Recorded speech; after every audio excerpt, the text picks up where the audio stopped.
ఈరోజు తెలుగు సినిమా నిజంగా చాలా చాలా చాలా బాగుంది. ప్రజెంట్ ఇంకా బాగుంటుంది. ఎందుకంటే నిన్న సాయంత్రం పుష్ప 2 అని ఒక ట్రైలర్ వచ్చింది. అబ్బా ఆ అల్లు అర్జున్ గారి హార్డ్ వర్క్కి, అలాగే మన సుకుమార్ గారి డెడికేషన్కి మనందరం నిజంగా హ్యాట్స్ ఆఫ్ చెప్పుకోవాలి. రేపు డిసెంబర్ 5వ తేదీ ఒక నేషనల్ అవార్డు విన్నర్ చేయబోయే ఇంటర్నేషనల్ పర్ఫార్మెన్స్తో థియేటర్లు బ్లాస్ట్ అవ్వబోతున్నాయి.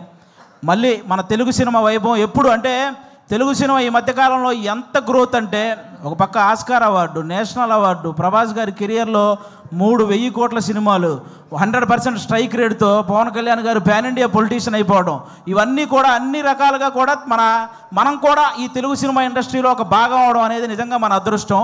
ఇప్పుడు ఈ కేశవ చంద్ర రమావతి ఈ కేసీఆర్ సినిమా గురించి మాట్లాడే ముందు ఒక వ్యక్తి గురించి, ఒక సినిమా గురించి నేను ముందుగా చెప్పాలనుకుంటున్నాను. 2013లో జబర్దస్త్ ప్రోగ్రాం ద్వారా ఒక వ్యక్తి నవ్వించడానికి వచ్చాడు.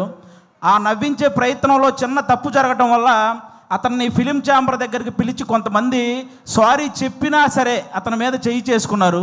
ఆ రోజు అతనికి ఎన్ని దెబ్బలు తగిలినాయో తెలియదు, కానీ అతను మాత్రం చూసి ఒకే ఒక్క దెబ్బ కొట్టాడు. దాని పేరే బలగం. ఎక్కడైతే అవమానం జరిగిందో అక్కడే అతనికి మళ్ళీ సన్మానం జరిగింది. జబర్దస్త్ వేణు అని చిన్న చూపు చూసే స్థాయి నుంచి బలగం వేణు అని అందరూ తన వైపు చూసే స్థాయికి ఎదిగిన మా జబర్దస్త్ వేణు అన్న మీ అందరికీ తెలుసు. ఆయనే బలగం సినిమా తీశారు. అంటే ఈ ఇండస్ట్రీలో మంచి హిట్ తెచ్చుకోవటం పెద్ద విషయం కాదు, కానీ మంచి హిట్తో పాటు మర్యాద కూడా తెచ్చుకున్న డైరెక్టర్ మా వేణు అన్న. ఎందుకు ఈ మాటలు చెప్తున్నానంటే, నేను జబర్దస్త్ ఆర్టిస్టులు అనగానే నవ్వించడం ఎంత కష్టమో తెలిసిన వ్యక్తులైతే గౌరవిస్తారు. ఆ నవ్వించడం ఏముందో లేరా అనుకునే వ్యక్తులైతే చులకనగా చూస్తుంటారు. చాలామంది నేను గమనించాను. అది అలా చులకనగా చూసేవాళ్ళు కూడా గౌరవంగా చూసేలా చేసింది మా జబర్దస్త్ వేణు అన్న, అది బలగం సినిమాతో.